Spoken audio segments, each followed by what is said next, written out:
So hey, it is my son's birthday, but that's cool. I am at work, and right now, let's see, without it falling down, I am getting some things together for my client.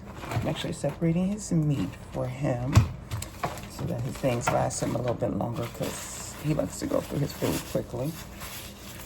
Let's see, so that's kind of what's going on with me right now. It is, 7:45. We did laundry. Hey, What's up? I'm sorry to interrupt you. You're cool. Is your nurse available? I'm not, for what, Jerry? No, it's okay. For what? Tell me for what that I can't help you with. No, I'm just want to let her know I want to do. Oh, update her. Okay, when I get done, after you get your shower. Okay. All right. You trying to try me?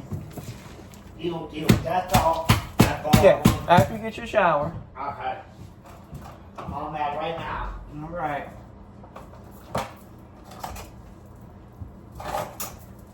Anyway, he had a little tumble yesterday. All right. And when he has a little... You guys staff at all? Nope, I'm good. Okay. When he has a little anything, he wants to be a little bit extra, so...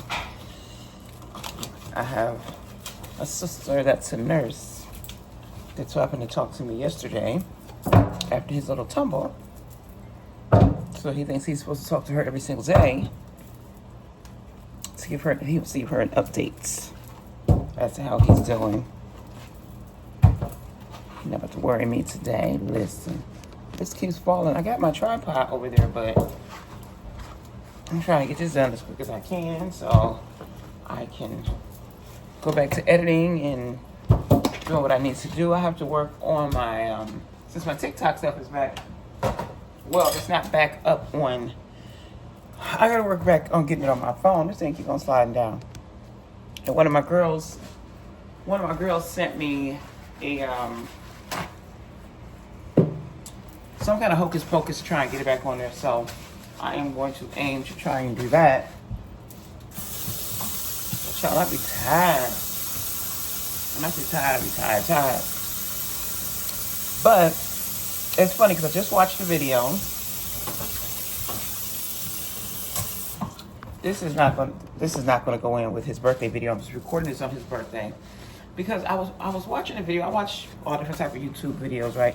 So I'm watching a video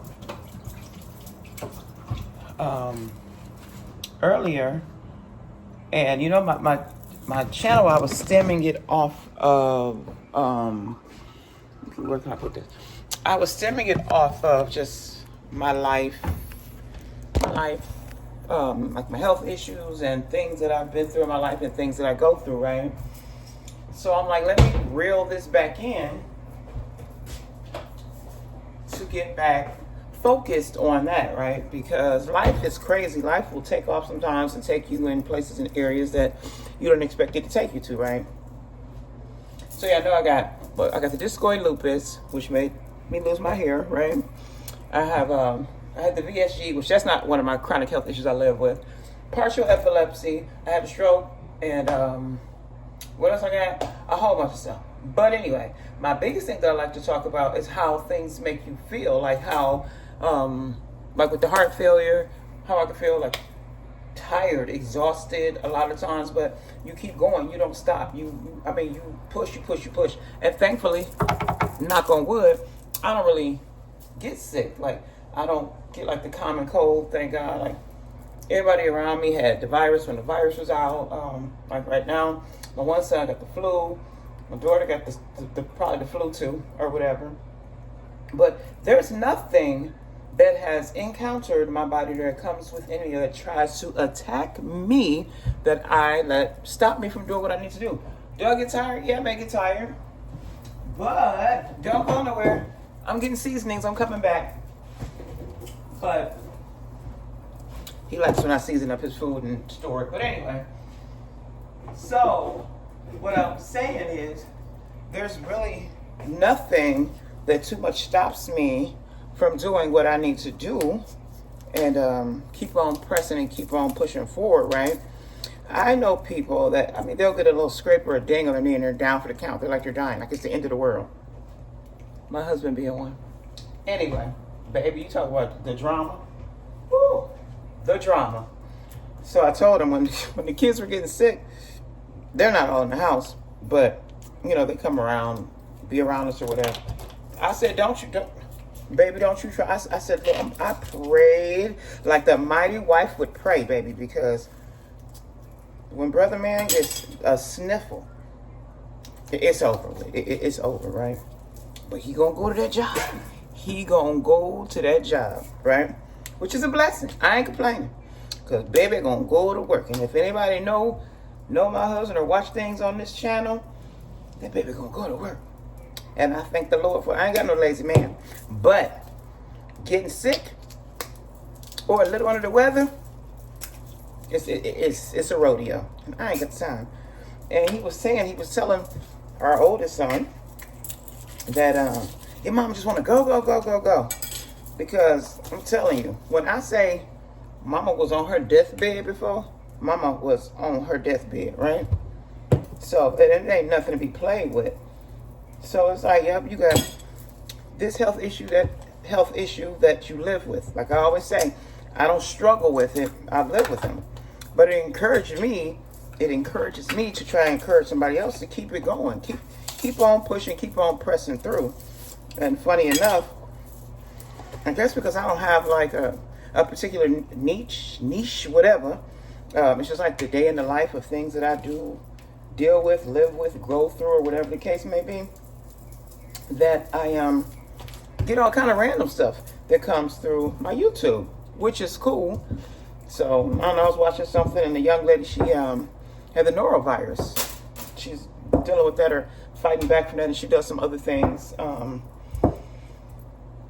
her channel, but she was just talking about that today. And I'm just like, listening to her, again, being inspiring as well. She was like, you know, the enemy is set out to kill, steal, and destroy, right? Because let me tell you, when I had that baby boy, who is now 18, will be 19 next month, when I had him, and then shortly after, 4 months later, it was like, mama was about to check up out the game. When I said I had to stop my heart and restart my heart 3 different times, because it was going wacky, like it was beating so fast that they couldn't get it to slow down and get under control. So give you medication in your IV, but you have to be in the hospital, like in the ER, to do this. Not like they're just doing it at your house. I don't know if they do. They ain't do that to me. But I was legit in the ER, and I remember every time it would be like a team of doctors and nurses around the bed, because they put it in your IV because they have to stop you, like completely stop your heart. And they'll talk you down, like talk to you while it's happening, like, okay. And they were just, you know, talking to me and, Enid, you're okay. Enid, you're okay. Enid, you're okay. I'm laying there like, yeah, I'm good. Like, what's going on? But they said, you know, they're about to restart me. We're going to restart you. We're going to restart you. Restart me? The hell you restarting somebody? So anyway, they stopped it. And it was crazy because it wasn't like no lights you see and all that. But I remember laying there each time, and it was like, you could feel like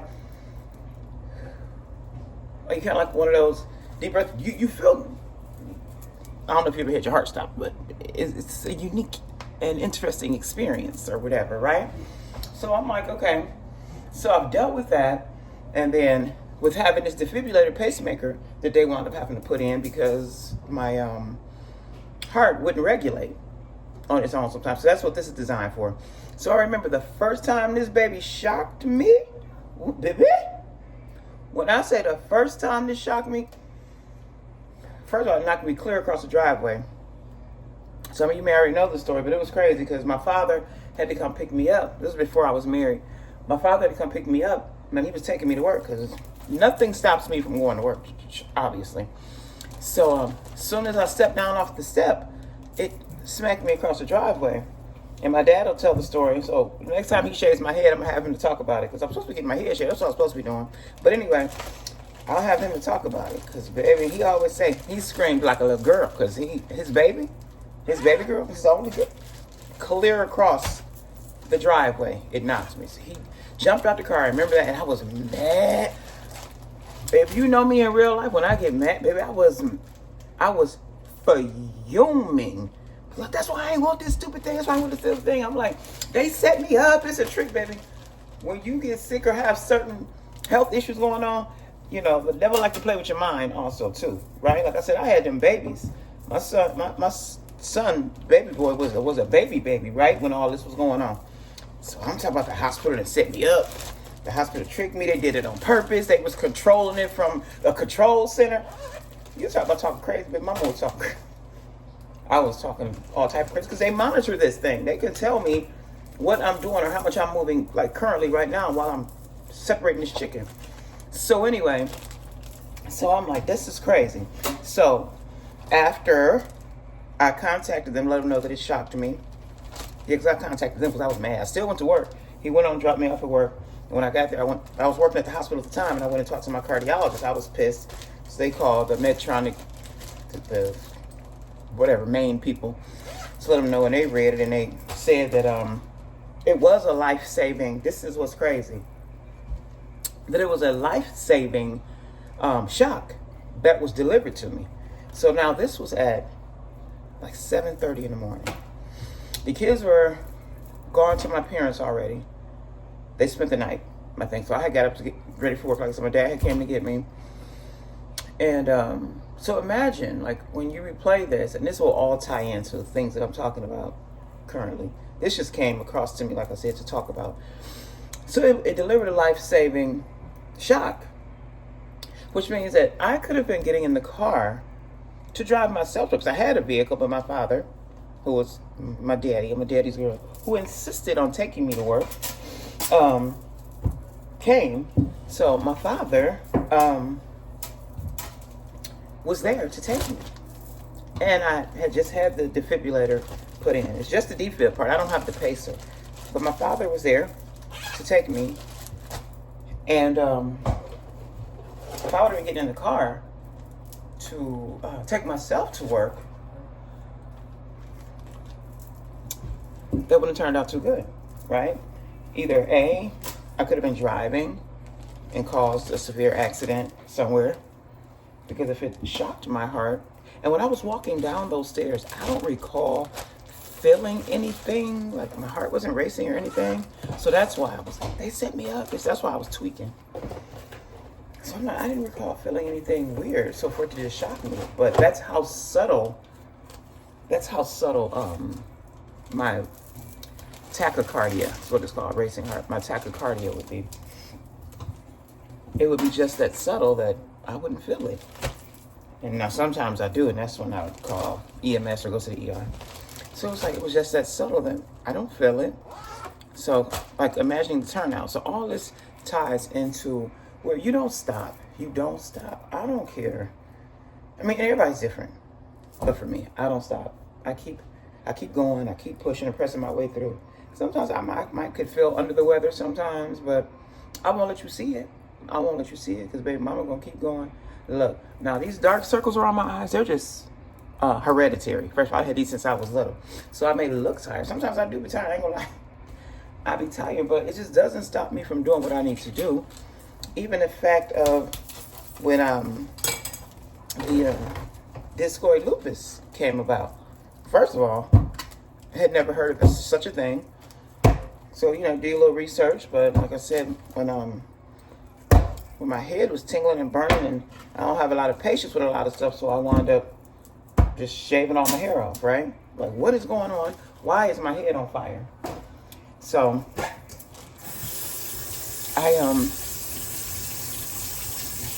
I kept it moving from there, right? I was dating somebody at the time, somebody that I had wound up marrying, which was cool at the time, you know. I wound up losing all my hair. He was supportive and all that good, cool stuff, whatever the case may be. And everything was everything. Nobody that I've ever dealt with has ever made, except for one person. One person that I had known for a long time. We kind of dated off and on, but he was an idiot anyway. I remember when I first posted the picture. I posted a picture when I shaved my head completely bald. I posted a picture on social media. Social media don't shake me, make me, or move me, right?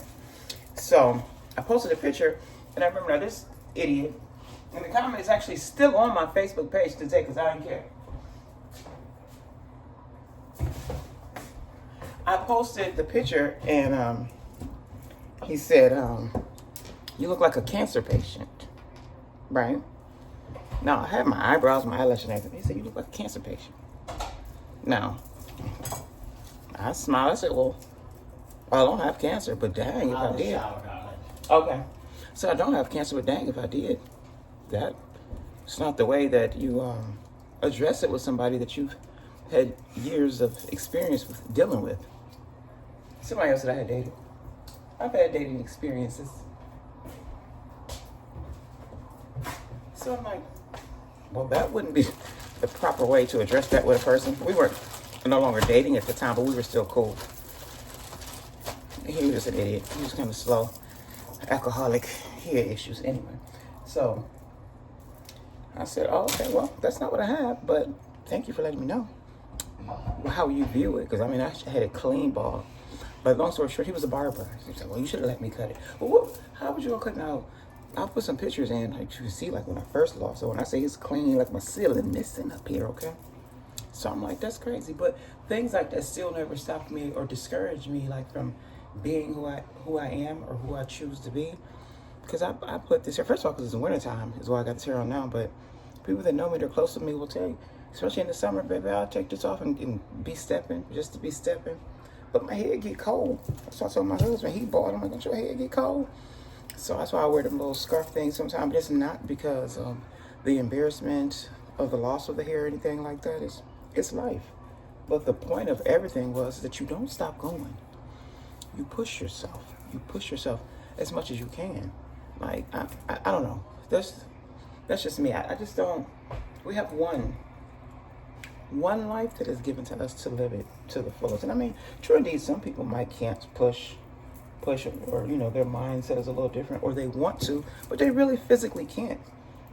But as long as you try and do the best that you can and be the best that you can at what you do. Because I get on my daughter.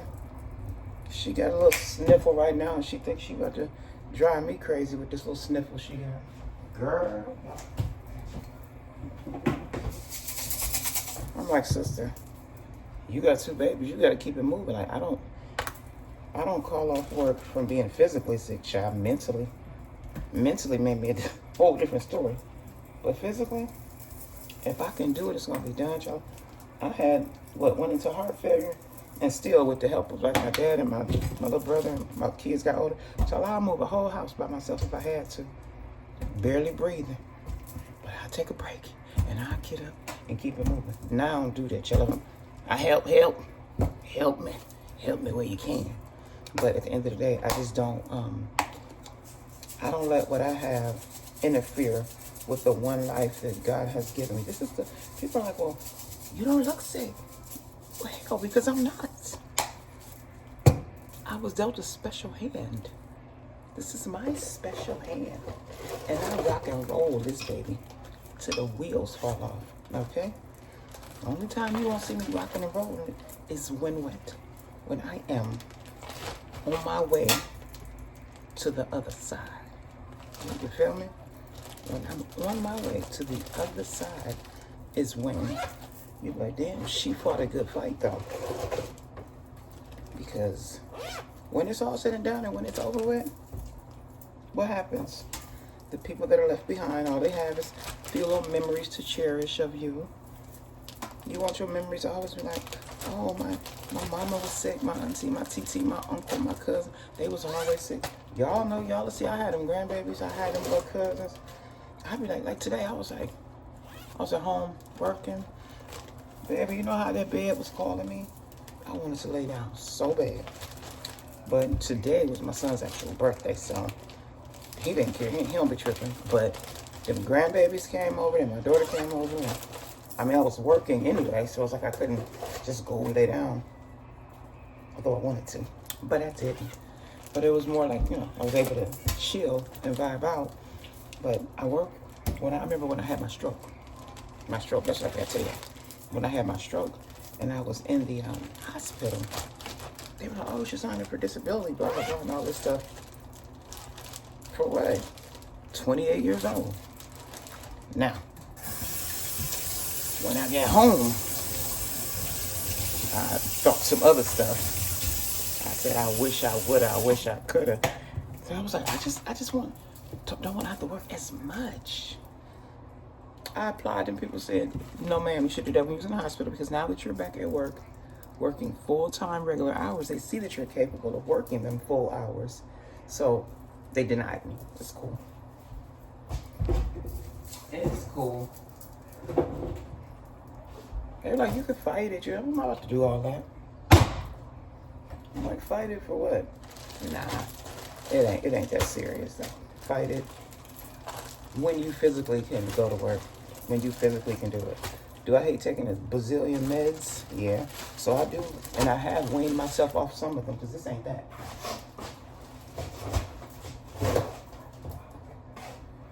Ooh, I had a sneeze from all these seasonings, but I'm like, this ain't that type of game or whatever.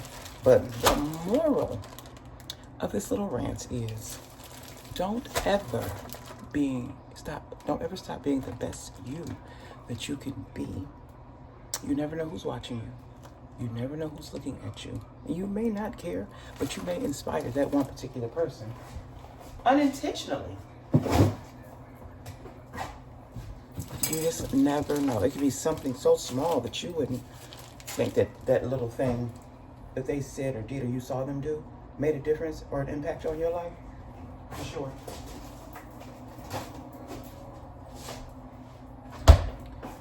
So don't ever stop being you. Don't ever stop trying to strive for greatness.